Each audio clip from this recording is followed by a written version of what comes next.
Kembali lagi bersama dengan saya Dr. Tirta alias Peng Peng Peng.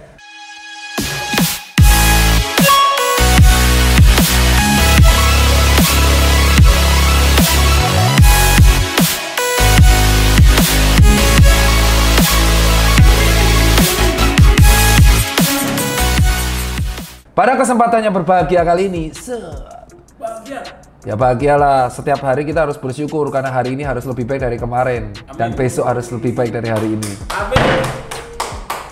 Oke, tapi pada kesempatan hari ini saya akan edukasi mengenai silent killer yang sebenarnya sering dialami oleh semua masyarakat di dunia, hypertension alias hipertensi.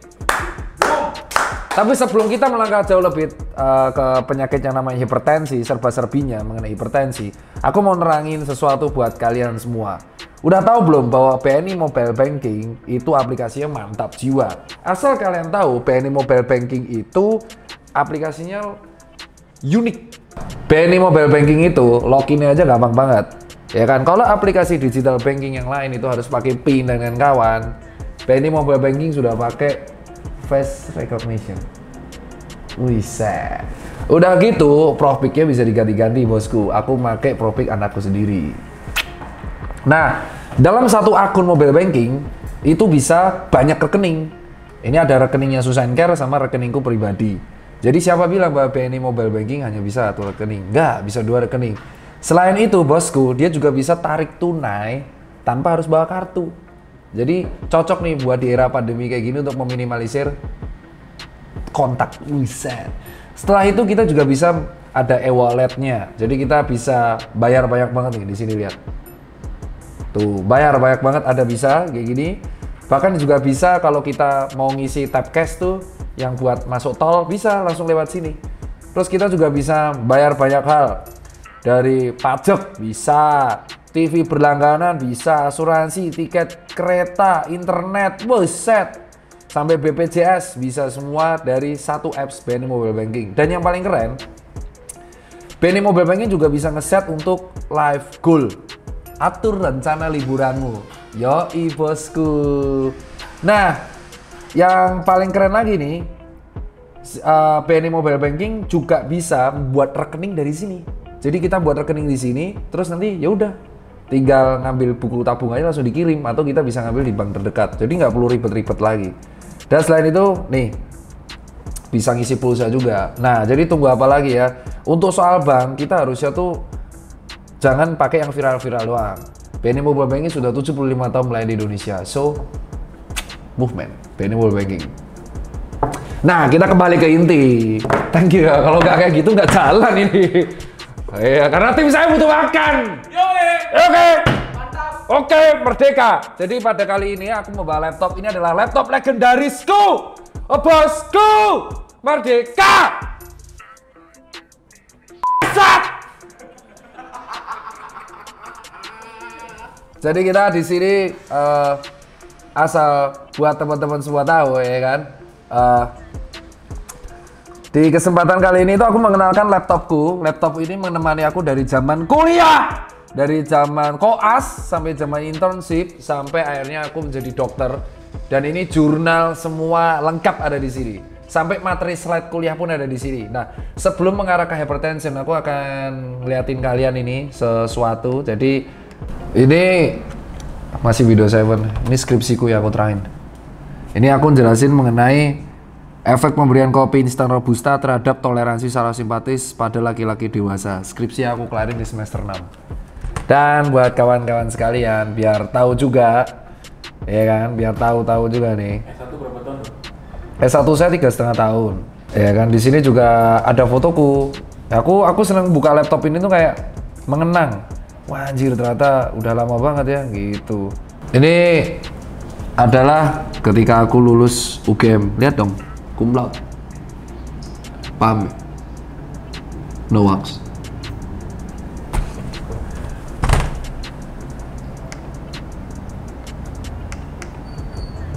Nah, jadi kita akan menjelaskan namanya hypertension.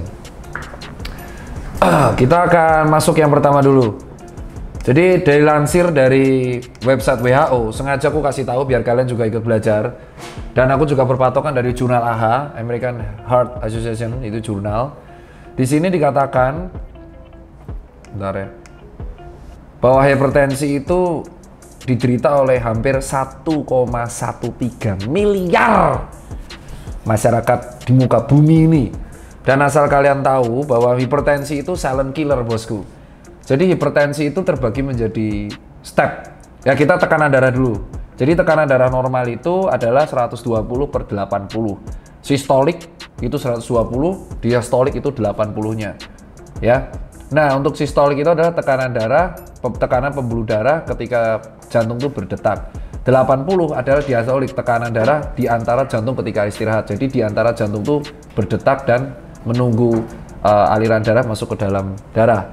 Nah, tekanan darah, pembuluh darah kita tuh elastis, bisa menyempit yang dinamakan dengan vasokonstriksi dan bisa melebar yang dinamakan dengan vasodilatasi. Dila itu melebar, dilatation, konstriksi itu menyempit.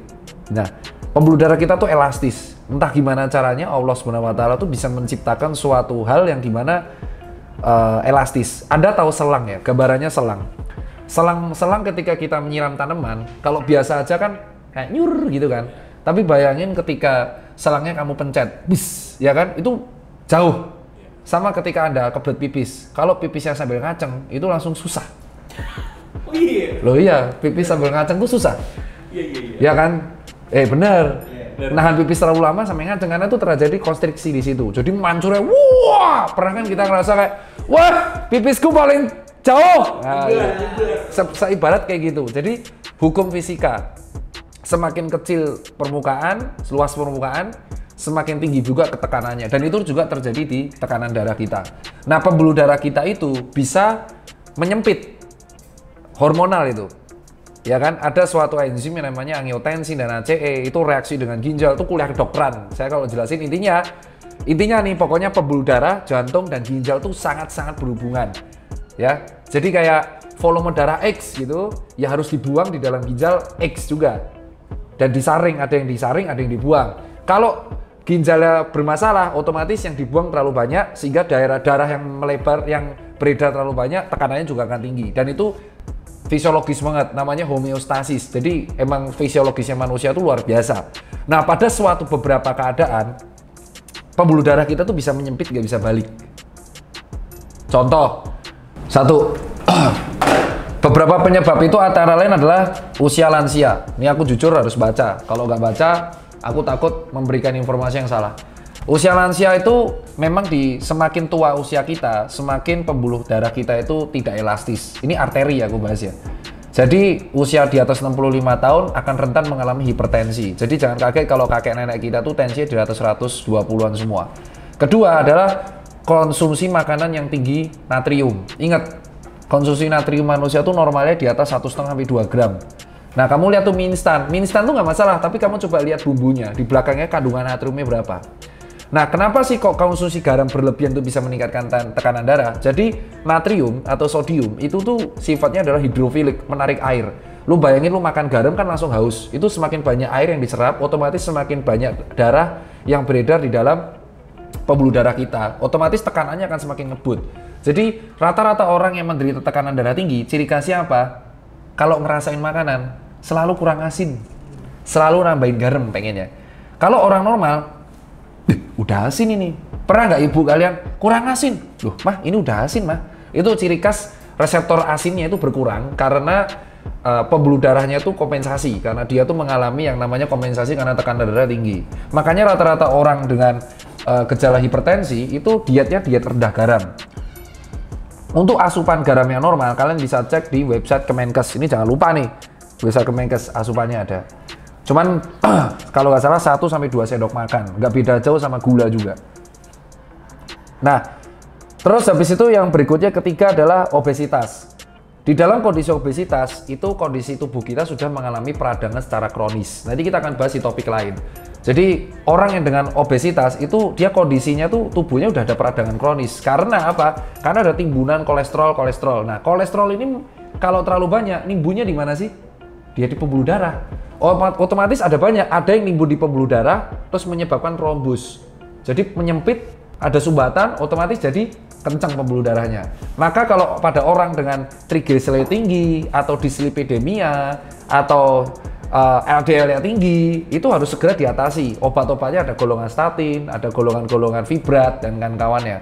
Nah, berikutnya adalah obesitas itu terkait juga dengan sedentary lifestyle. Jadi orang yang intake energinya makanannya banyak, makanannya nggak seimbang, tapi dia aktivitas fisiknya rendah.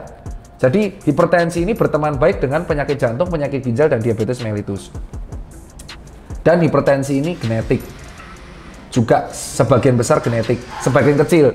Jadi ada riwayat keluarga yang mamahmu hipertensi, kemungkinan besar ya kamu bisa juga untuk menurunkan hari itu.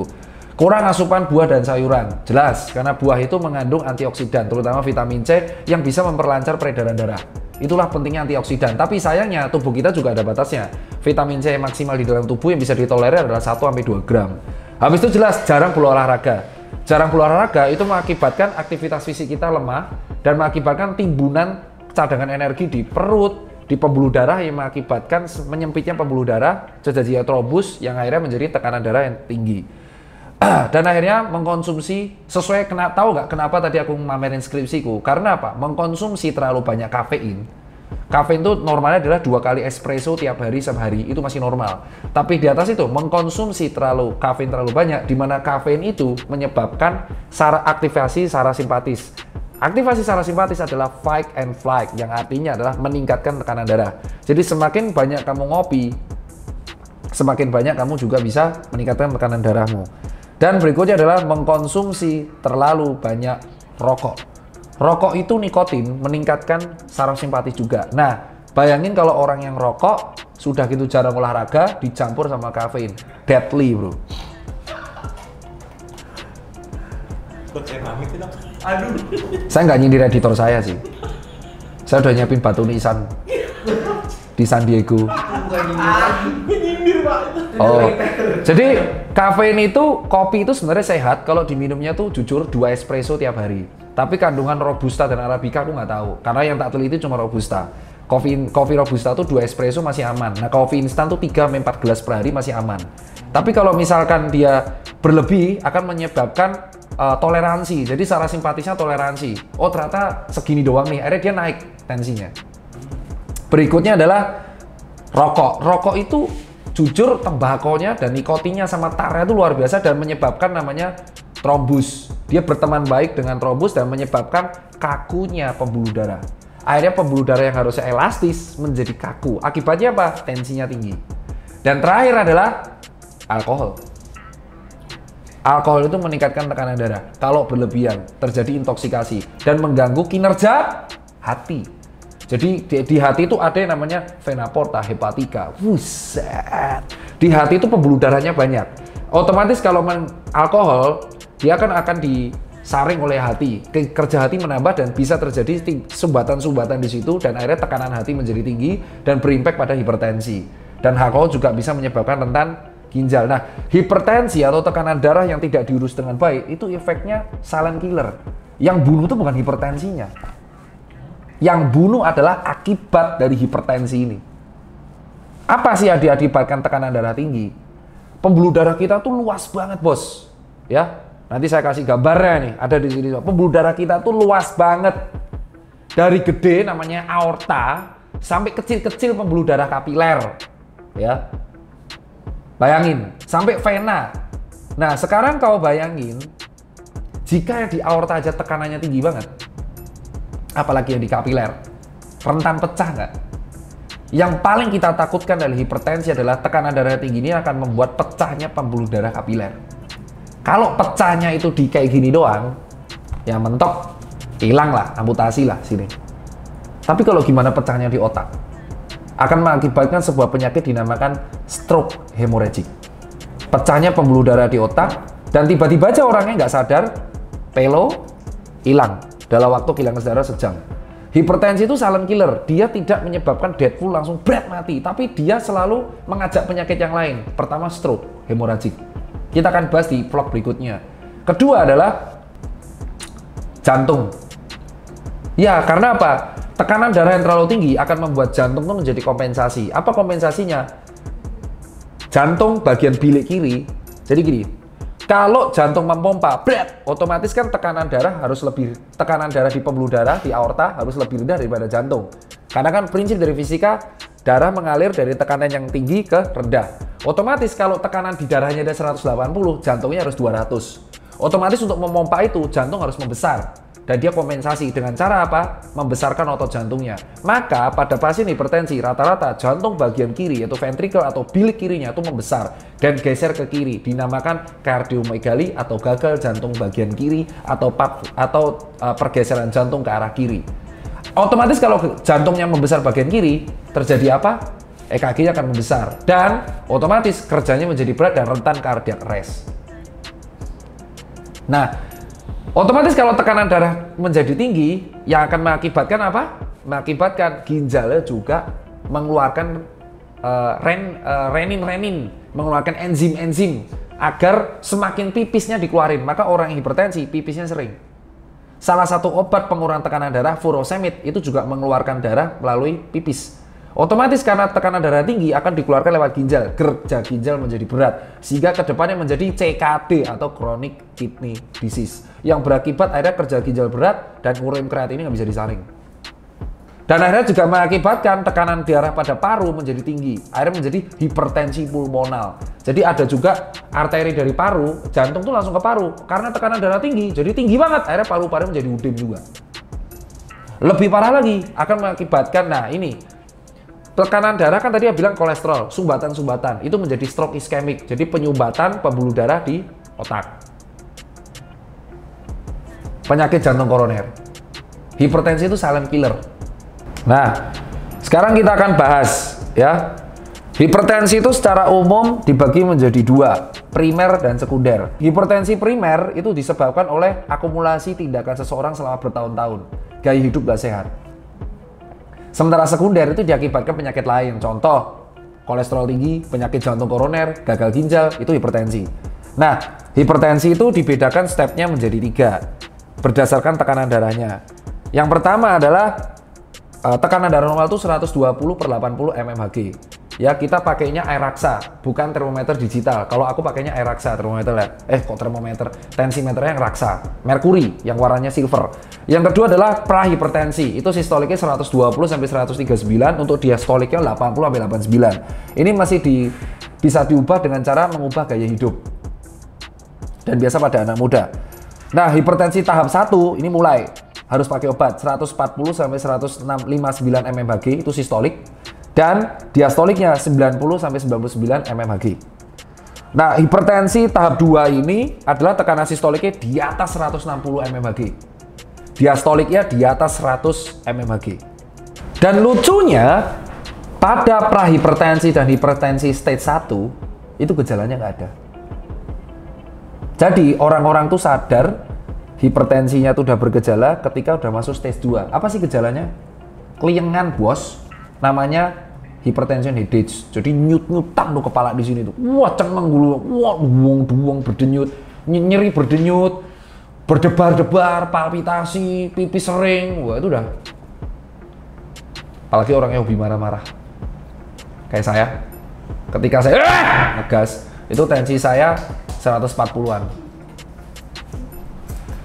Dan, bentar. Di cewek, uniknya, hipertensi itu lebih sering terjadi di pria. 1 dari 4 pria di muka bumi ini menderita hipertensi. Sementara di cewek 1 dari 5. Kok bisa?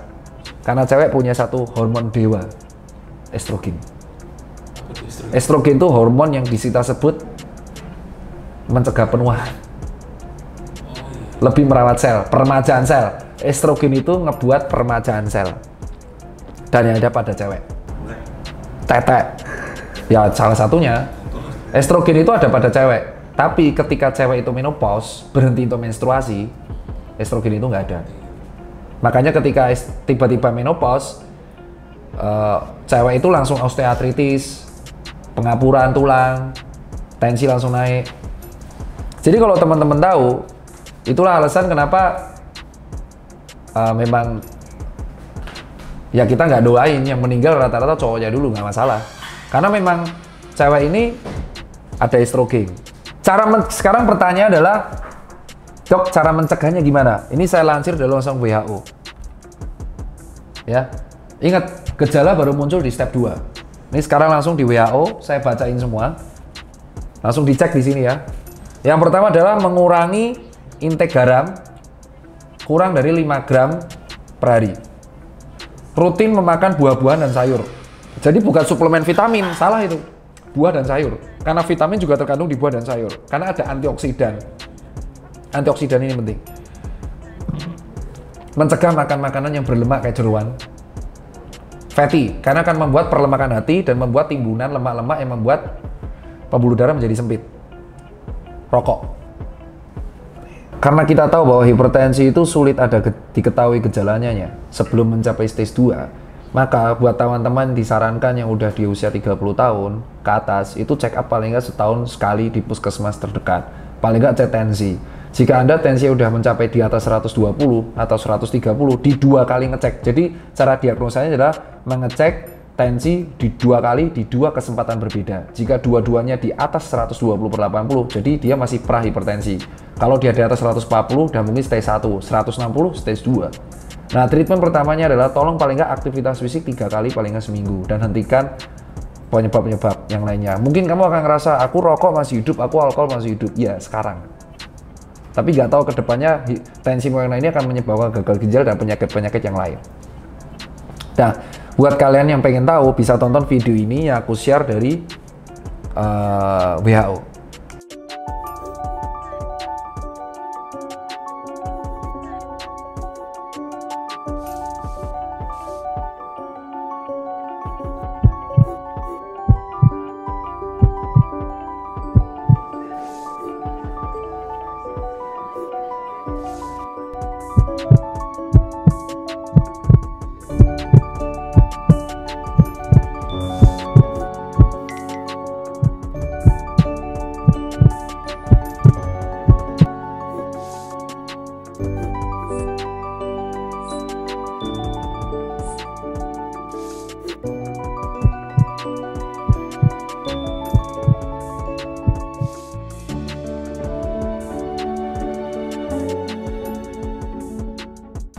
Oke, dan saking banyaknya hipertensi di dunia, sampai ada namanya Hari Hipertensi Dunia tanggal 16 Oktober 2020.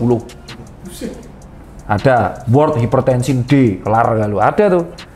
Nah, untuk treatmentnya ini banyak, obatnya harus dikontrol terus-menerus. Yang pertama, cara pertama adalah obat-obatan yang membuang, ini aku baca langsung ya, membuang kelebihan garamnya melalui urin. Contohnya ya obat-obatan kayak furosemid lah.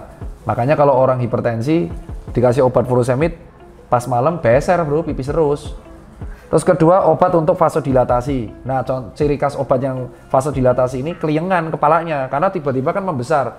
Ciri khasnya dia nanti pusing-pusing. Nah, kadang efek sampingnya pusing. Ada obat yang bekerja untuk memperlambat detak jantung dan melebarkan pembuluh darah. Ada. Terus obat yang membuat dinding pembuluh darah lebih rileks. Terus yang terakhir, penghambat renin. Nah, kita bahas renin. Penghambat renin untuk menghambat kerja enzim yang berfungsi menaikkan tekanan darah. Jika renin bekerja berlebihan, tekanan darah akan naik tidak terkendali. Nah, asal teman-teman tahu, hipertensi itu faktor resiko nomor 3, komorbid pembunuh di COVID. Sampai jumlahnya sebanyak ini, bos. 442 result untuk hipertensi dan COVID. Banyak banget, bro. Di AHA Jurnal tok ini. Nih, sampai dibahas yang pertama. Clinical features of COVID-19 in patient with essential hypertension and the impact of renin, angiotensin, aldosterone system inhibitor in prognosis COVID-19. Emang, jadi kenapa? Karena COVID ini ternyata suka banget sama reseptor ACE, yang dimana ACE ini adalah salah satu enzim yang digunakan kalau tensi kita tuh tinggi untuk membantai renin-renin yang ada sama angiotensin yang ada. Semakin tinggi tensinya, semakin banyak ACE-nya, semakin potensi dia COVID. Itu hipertensi, bro. Dan hebatnya hipertensi ini tidak hanya terjadi di orang-orang tua. Sekarang udah mulai menyerang anak muda. Jadi jangan kaget tiba-tiba anak muda futsal malam-malam tiba-tiba gagal jantung, mati serangan jantung. Karena mungkin dia nggak tahu dia punya hipertensi dari awal. So, solusinya apa? Lu ke puskesmas terdekat, hipertensi, murah bro. Tensi doang. Berapa tensi lu? Dok, kalau marah-marah gimana? Jadi gini, aktivitas fisiologis yang orang marah, makanya ngecek tensi normal apa enggak itu 2 kali kesempatan saat dia tenang, detak jantungnya tenang, saat dia nggak lagi olahraga. Kalau kamu olahraga, lagi marah, berantem, kena pressure, panik, itu tensimu akan naik. Mengukur tensi itu adalah ketika kamu tenang, ketika kamu santai, ketika kamu nggak aktivitas berat, maka tensimu akan normal. Itu ya kalau normal. Misal saya marah, woi, ya, itu tensimu naik. Atau kamu mungkin lagi deg-degan, panik, naik. Maka ketika vaksinasi, kan pasti dicek. Masnya deg-degan ya? Istirahat dulu mas, relax, nanti dicek lagi. Nah, jadi orang yang udah kena hipertensi stage 2, itu biasanya jantungnya udah adaptasi, ginjalnya udah adaptasi, dan bahkan pembuluh darah adaptasi, bahkan tekanan pulmonya adaptasi. Nggak bisa sembuh tanpa obat. Kalau kamu masuk step 2, kamu harus minum obat seumur hidupmu itu.